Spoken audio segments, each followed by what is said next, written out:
Everyone, Mango7Roll here. How we doing today? Welcome to another episode of Hero Balance Adjustments for Epic 7, and this is really exciting, but at the same time, I see the list of people already, and it's only 4 people, 2 of which we already knew about. So this is a weird update, I think. Like, I don't think they've done this small of a balance before, but I'm pretty excited for it either way.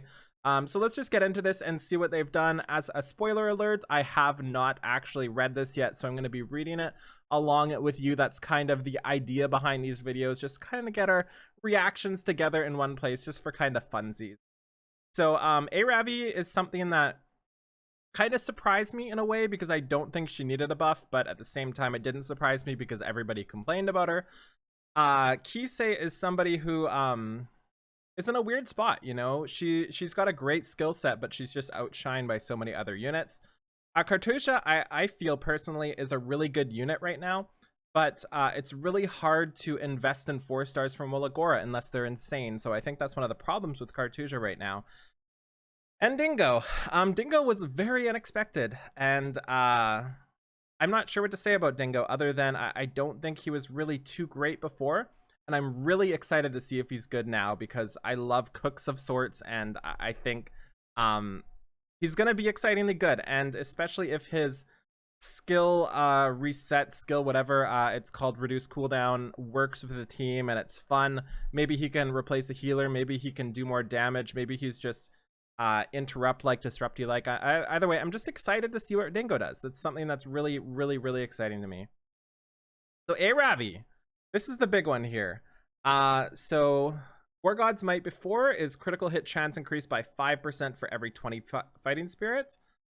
Now it's just a base 30% chance to crit, which solves a lot of my problems. That's really cool.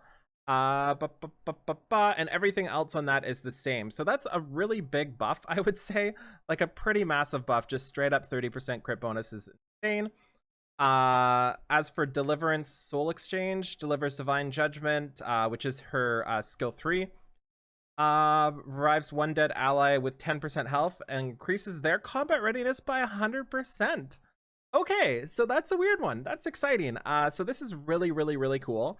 And I do super like it, because it's one of those things in Guild Wars, if Ravi like eventually gets that kill in, you know, like in those long drawn out battles, she might just barely get a kill in, and then you just kill them both at once and it doesn't really matter. But this, getting that 100% combat readiness in, could completely change the tide of the battles. I love this buff personally.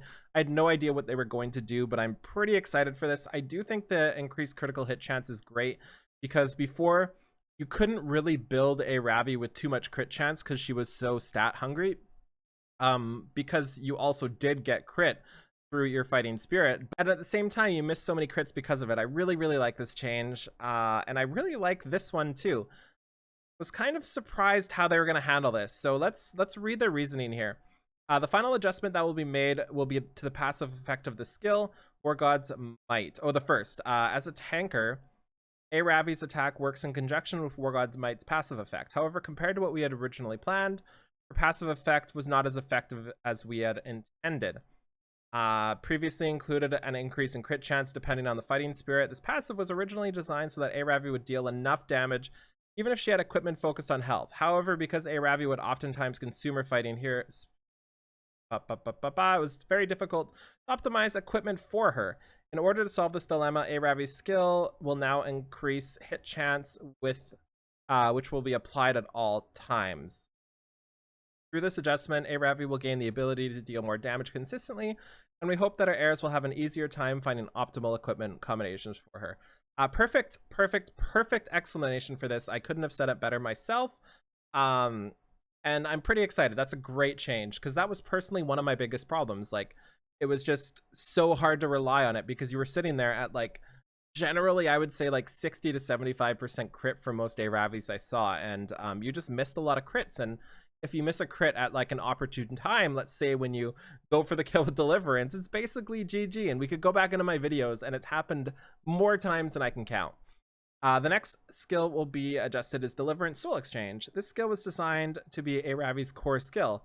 However, despite the difficulty of fulfilling the requirements, the effect did not match the level of significance we had intended, because it was very difficult for the revived hero to make a difference in battle. Through this adjustment, we expect a Ravi to become a key player who can turn the tide of battle. Yeah, that's exactly it, because she now has that threat. Before, even if she had the threat of reviving somebody, it often didn't even mean anything. So I'm really excited for that. Great change to a Ravi. Doesn't make her overpowered or anything, I don't think, but does solve a lot of the problems she had. I do really like this. It's awesome. I'm really happy. Now the scary part. Okay, that's exactly what I was expecting. So Full Moon Scythe, damage dealt increased by 70% when the attack is covered by a barrier. And they now changed it to when the target is buffed. We all knew this was coming because they accidentally, in quotes, changed it to this already, I think. So pretty good change there. Instead of just a barrier, it's buffed. That's fantastic. Nocturne leaps towards an enemy to attack, increases, so this is her skill 3. So now what it does is a critical hit will grant a barrier to the caster for 2 turns. Barrier strength increases proportionate to the caster's attack. Okay, so this gave her a defensive opportunity while also buffing her skill 1 to be better against any buffs whatsoever. Interesting. So this isn't bad, but at the same time, if you skill 3 somebody, Charles is still just going to kill you like the vast majority of times, which is kind of unfortunate, especially with all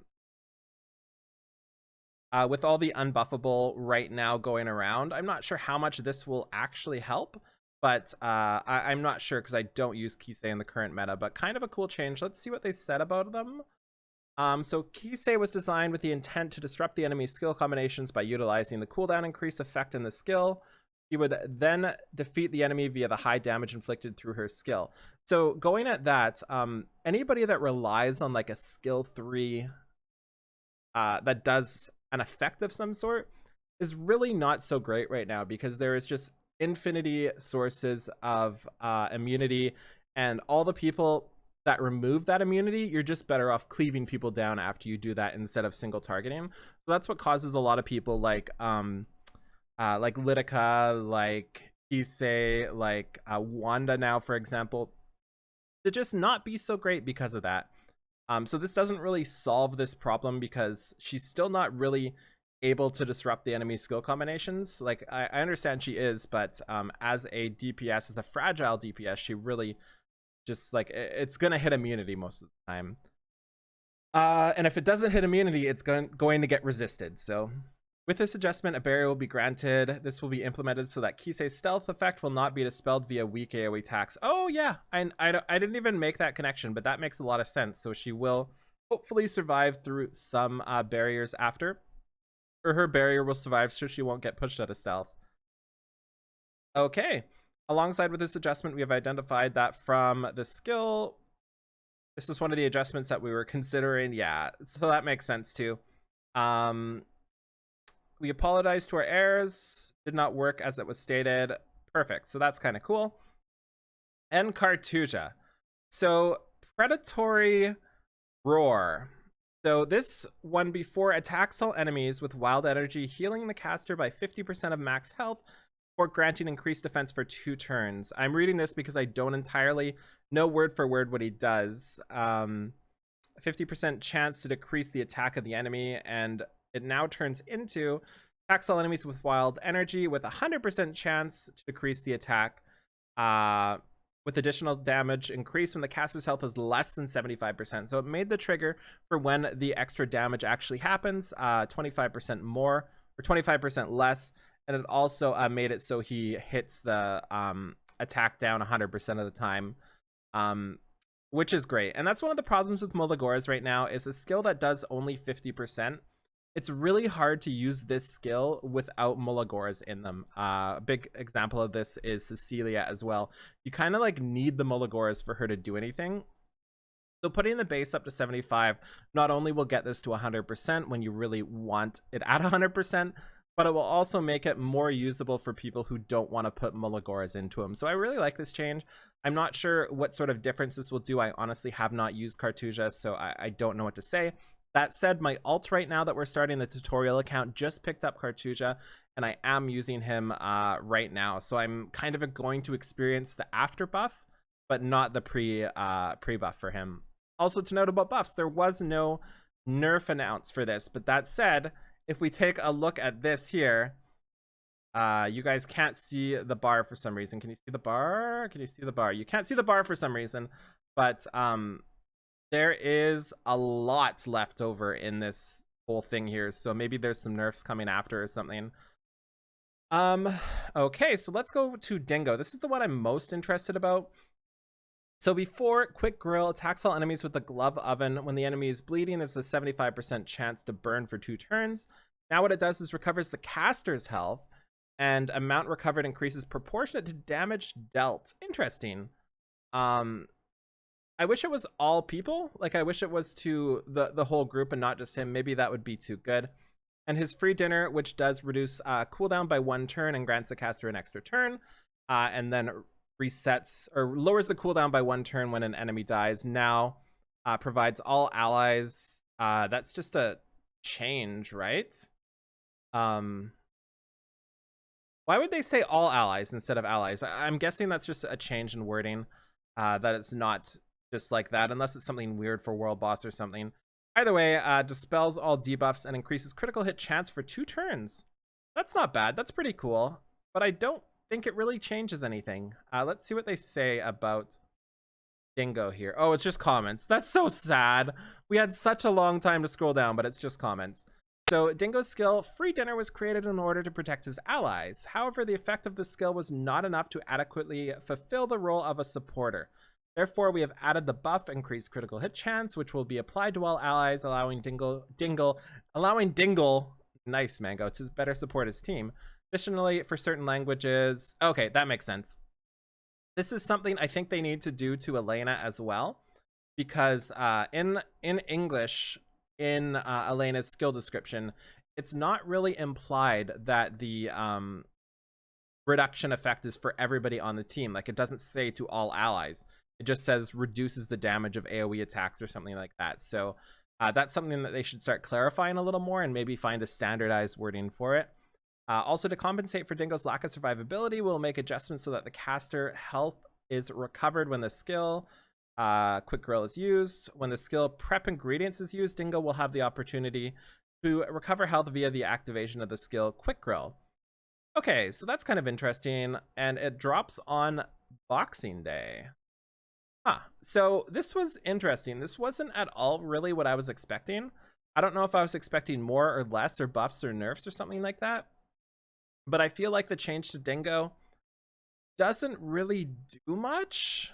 Maybe I'm wrong there, but I feel like it doesn't really do much.